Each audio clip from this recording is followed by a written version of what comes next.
एक बात जो प्रभु यीशु मसीह ने बताई वो ये थी कि मिडिल ईस्ट में उथल पुथल होगी। उसने कहा कि महामारियां आएंगी। अब देखिए अपने आसपास में जो महामारियां चल रही है। उसने कहा कि सारे संसार में उथल पुथल होगी। अब देखिए पूरी दुनिया में कैसे भय छाया हुआ है और पूरी दुनिया में सेनाओं का बढ़ना, ये सब कुछ उसने कहा कि ये सब निशान हैं इस बात के कि मसीह का आना नजदीक है। अब देखिए संसार खुद ही अपने आप को खत्म कर लेगा अगर खुदा बीच में नहीं आते हैं तो।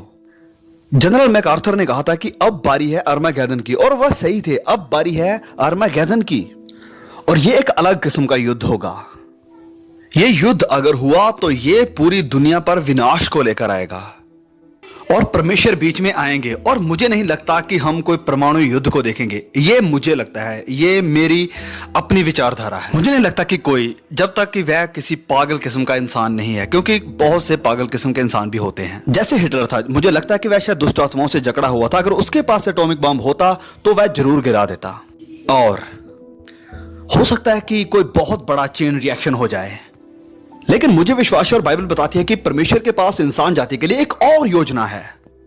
मुझे विश्वास है कि प्रभु यीशु दोबारा फिर आएंगे और परमेश्वर का राज्य स्थापित होगा। और हम जो मसीह यीशु को जानते हैं और परमेश्वर का राज्य हमारे अंदर है, हम मसीह यीशु के साथ राज्य करेंगे।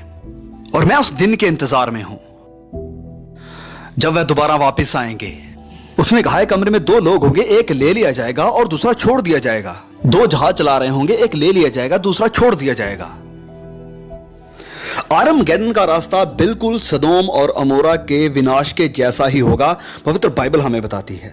अब ध्यान दीजिए, उनके पास एक झूठी सुरक्षा थी और आज हमारे पास भी झूठी सुरक्षा है।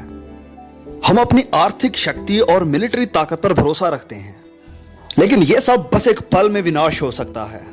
यशायाह अध्याय 31 वचन 1 में लिखा है कि हाय उन पर जो सहायता के लिए मूर्ति पूजकों के देश की तरफ भागते हैं और घोड़ों पर भरोसा रखते हैं, पर वह यहोवा पर दृष्टि नहीं डालते और ना ही परमेश्वर की खोज करते हैं।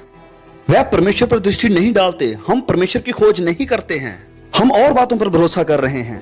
हम अपने पैसे, अपने बैंक अकाउंट पर भरोसा करते हैं। हम मिलिट्री पावर पर भरोसा रखते हैं। लेकिन ये सब चीजें हमें नहीं बचा सकती हैं। हमें जरूरत है परमेश्वर की। हमें जरूरत है उसके पास जाने की।